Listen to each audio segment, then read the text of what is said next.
Hello, you're listening to Overwhelm is Optional.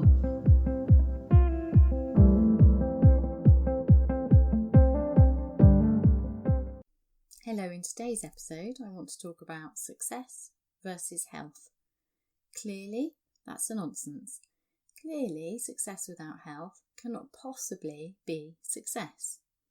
It's a bit like climbing a mountain, getting to the top and realising you'd left your intestines at the bottom. Now that sounds like a really silly metaphor. However, if I said to you, it's like climbing a mountain and realising you got to the top and left your legs behind, you'd argue, well, that's ridiculous. Of course I'd know I didn't have my legs with me because I wouldn't actually be able to climb up the mountain. And yet with success, when we push ourselves, when we override our body, when we don't look after ourselves, that's exactly what we're doing. It's like climbing a mountain without your legs because, you're crawling. It just doesn't make any sense. It's just, I'm almost like, this is such an obvious thing to say, this is just stupid, but it's not, is it? We have to say the obvious things because sometimes I think we think it's just us. It's just us who needs to push harder than anyone else, and that it's a necessary sacrifice. And sometimes it's just because we get caught up, don't we? We get caught up in our heads. Our minds are so brilliant at problem solving and strategizing and seeing possibilities and just overriding our bodies that we don't always realise. So that's why I've got this ridiculous picture in my head of it's like getting to the top of a mountain, that's your success, and realising you'd left your intestines at the bottom or halfway up the mountain. I'm still laughing at that because it seems so ridiculous. But it just struck me as being so preposterous that maybe that might wake you and me and us all up to the idea that what are we doing? Seriously, we cause so much damage to ourselves in order to keep going, in order to get through the day. It doesn't even have to be like a major goal, does it? Because sometimes, let's face it, getting through the day can feel like a major goal. So success can be those tiny wins of getting your kids to actually eat some healthy food, or getting them to eat at all, or managing to cook a meal, or some days just dragging yourself out of bed, to achieving major milestones in life and stuff that you really want. So let's just have a think about this. If success cannot possibly mean not having health, then I want to examine what it is that is pushing you, me. I still have that tendency that I have to watch all the time. What is pushing us to override some really basic parts of our life, the stuff that we really long for? So let's first of all start with, what do we mean by success? And just get to think about what that means for you personally. And then let's think about what's causing us to sacrifice that very stuff in order to achieve this success, this madness. So, success for me, I was thinking about this. So, if I thought about this lovely idea of being so financially successful that I didn't have to worry about money, I think that's a big one, isn't it? That worry about money is such a big one for many of us. And that's what drives a lot of this overworking, I think, because we need money. You can't not have money. If you're not paying for stuff, somebody's got to pay for it. It all costs money, doesn't it? And it's nicer and it's better and it's healthier. It feels better to have our own money. Now, that's not always, there's a whole lot of political stuff I don't want to get into there about opportunities. But anyway, for most of us, success, there's definitely a financial driver there to have that freedom, that control. Chucking a bit of money at something can solve a problem. So money is important. But what is it about the money? Because it's not like it's just money, is it? I mean, there's all those studies about people who win loads of money and they either lose it all, or within a year they've returned to the happiness set point they were. So it's not the money, it's something about the money that we want. And for me, I was thinking it's this ease. It's energy and ease. It's that feeling that I can have what I want without having to go through that process of overworking again. I think that there's a lot there for me, having overworked myself to burn out and cause some damage and then healed it. There's definitely something there. It's like a safety. There's this ease of, it's okay now. It's okay now. You can be at ease. You can let go. The money's there. You're safe. There's something about that there. And yet in the process of working towards the money, that's what I lost. So that even when I earned some reasonable money, I didn't have that sense of ease. And I find this really, really interesting. So success to me, and it will be different for you, and I really encourage you to think about this. What is it that you're working, striving for? What's your goal here? I think a lot of it is freedom, isn't it? Ease, freedom, energy to do what we want to do instead of what we feel we have to do. It's the ability to choose between things that drain us, get rid of our energy, and things that energise us. So it's not necessarily about wanting to do nothing. I mean, if you're really tired, then the idea of doing nothing and just lying around for a bit can feel, heavenly, hey? But I think it's more than that, isn't it? I think it's about choice, which is freedom, which is ease, which is energy. For me, it's a very physical sense.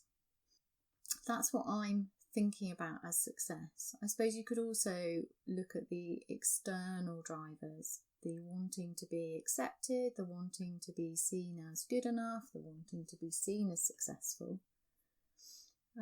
So that's part of it. But I guess for me, I'm going deeper. I'm going into these internal states, this feeling of freedom, feeling at home in my life. That's the success for me now. And that does require money. And for me, it does require work, because it requires, by work, I mean, for me, being creative and sharing my knowledge, doing this podcast, writing, courses, teaching. So it's not doing nothing, because I know I'd get bored. I don't know if you would. You have to decide for yourself.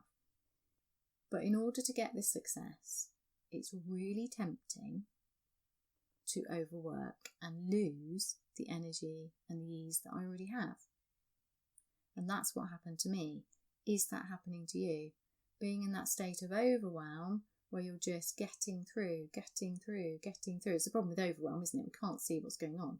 So we're flailing with our energy going in all directions, and not a good place to be. It's a very stuck place. It's a very foggy place.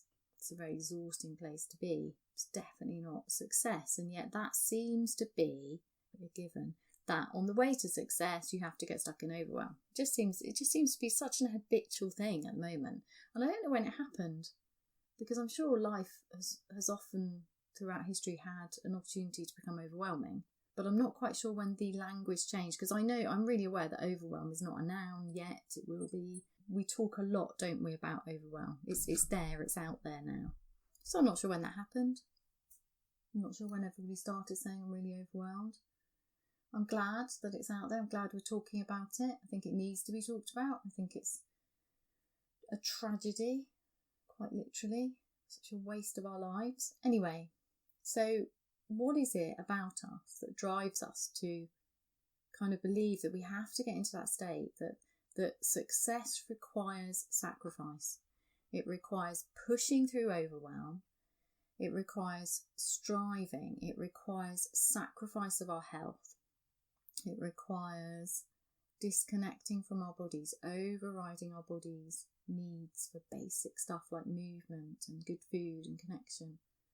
What is it? What's driving us? This is what I'm really interested in. So I'm just going to posit a couple of questions for you. Imagine you'd reached your goal, and I'm for this example, I'm using bigger goals, not the getting through the day goals. So imagine you'd reached a goal that externally people could be aware of. So it could be a promotion, etc. Imagine what people would say about you when you'd reach that goal. And if you've reached goals 4, you can just draw on that, can't you? So are you hearing, well, she worked really hard. She deserves the money, the promotion, the new house, the holiday, the car. Is that what you hear? She deserves it. She worked really hard. Now let's do the opposite. How do you feel imagining hearing this instead? I don't know where she got the money for the new house or the holiday or the car, or how she got that promotion, because she doesn't seem to work very hard. Can you just hear that different? Let that resonate with you. Can you imagine people saying that about you? Have you said that about somebody else? In fact, let's take it further. Do you resent people who money and success come to easily? And you can feel this in your body. You can feel that resentment, that tightening when you hear about somebody.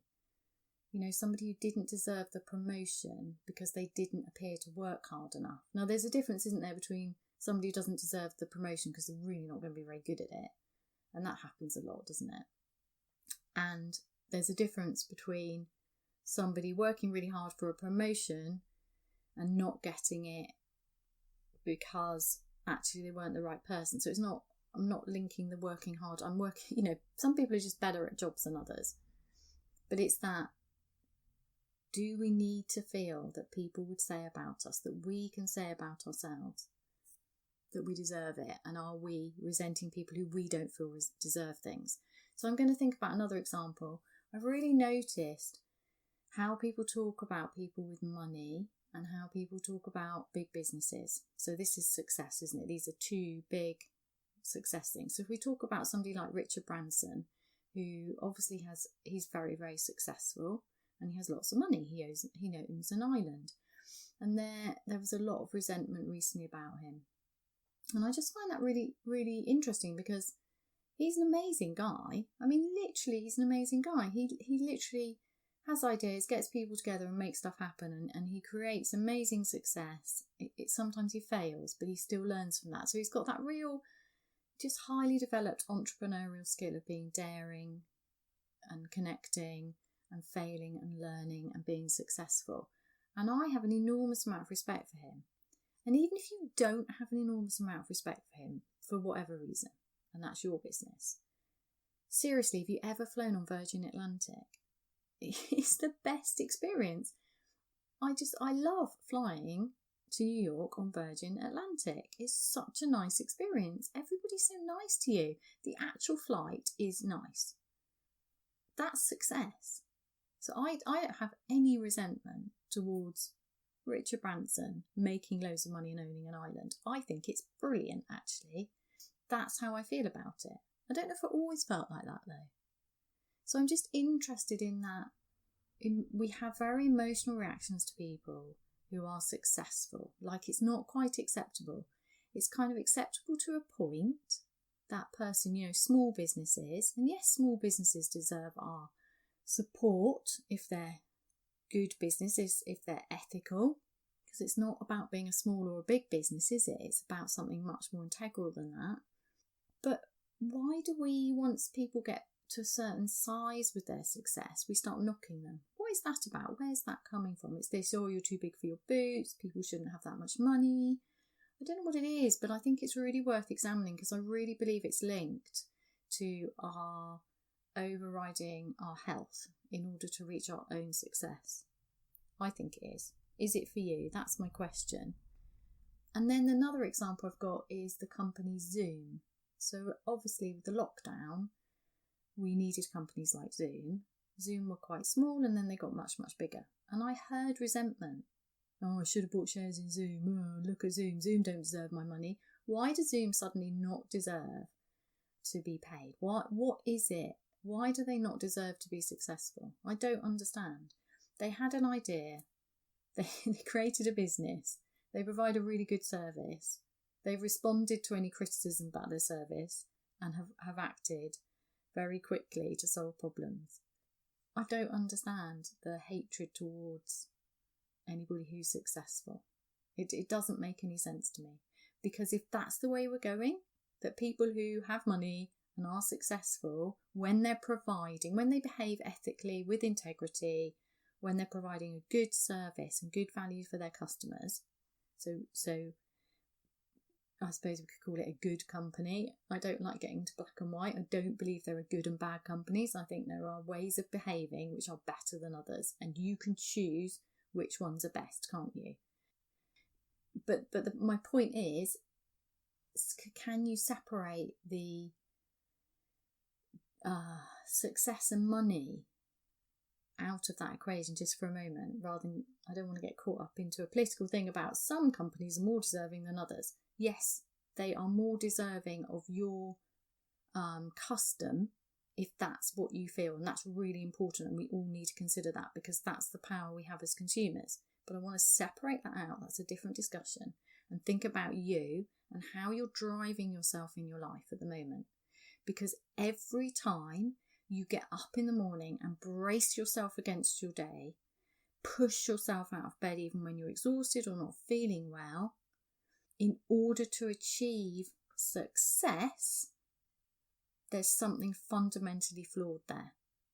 And I want to disrupt that. I want to ask you to question yourself. Why are you pushing yourself so hard? Is it possibly because you feel, some part of you feels that in order to have the life you have, you need to have sacrificed something?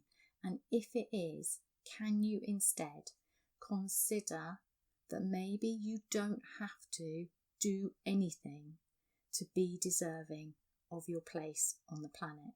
Maybe this is just where you are, and being here is enough. That you don't have to wreck your body, your health, your relationships, and keep pushing and striving just to justify being here. This is your home.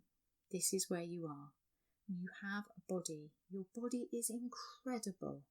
It does so much for you all the time. You don't have to tell it how to breathe. You don't have to tell it how to regulate your temperature or pump blood or get rid of rubbish. You don't have to tell it to do all of these like masses and masses of amazing things. Your body is quite literally a miracle. And yet, are you treating it with disdain? Are you treating it with unkindness? This is important. If you want to live with ease and energy, if you want to be healthy in that wonderful vital way, you know, that vitality, if you want to really live, if you want to be successful, you need to be on the side of your body.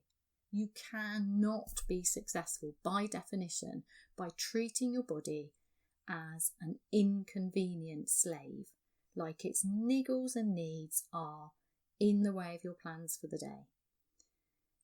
I did that for years, and I noticed that I still have a tendency to do it. So a really interesting thing's going on for me at the moment. So I'm writing my first book, which is really exciting. My mind wants to just write the book because I'm excited. I mean, my mind's also doing all its normal tricks of, it's going to be rubbish, it doesn't make any sense, but you know, that's what minds do. But practicing as I do, as I have a strong body mindfulness practice, I'm able to deal with that head on and recognise that when it's coming. That doesn't mean it's not a battle. It means that I have the skills to deal with it, and I'm really grateful for my practice and for all the people over the years, all the Zen masters over the years who have practiced. I'm so grateful because I really value those skills right now. However, this is what I'm noticing. My body is protesting. Of course it's going to protest, because to write a book, I have to be still. And being still and focus means, because I'm in my mind to write my book, that my body is starting to protest about achiness, stiffness, soreness, because obviously somewhere over the last few weeks I have not moved as much, or I'm holding tension somewhere. And it's kind of like an excited tension because I've got this goal and I'm back in my ideas brain, and I'm on a mission to get this book completed and out into the world to help people, to help you, I hope. I hope this book reaches you when it's done, and I hope it helps you. So my really interesting thing now is I'm really having to up my walking the walk, talking the talk. I can't write a book about how overwhelm is a huge issue and needs to be dealt with.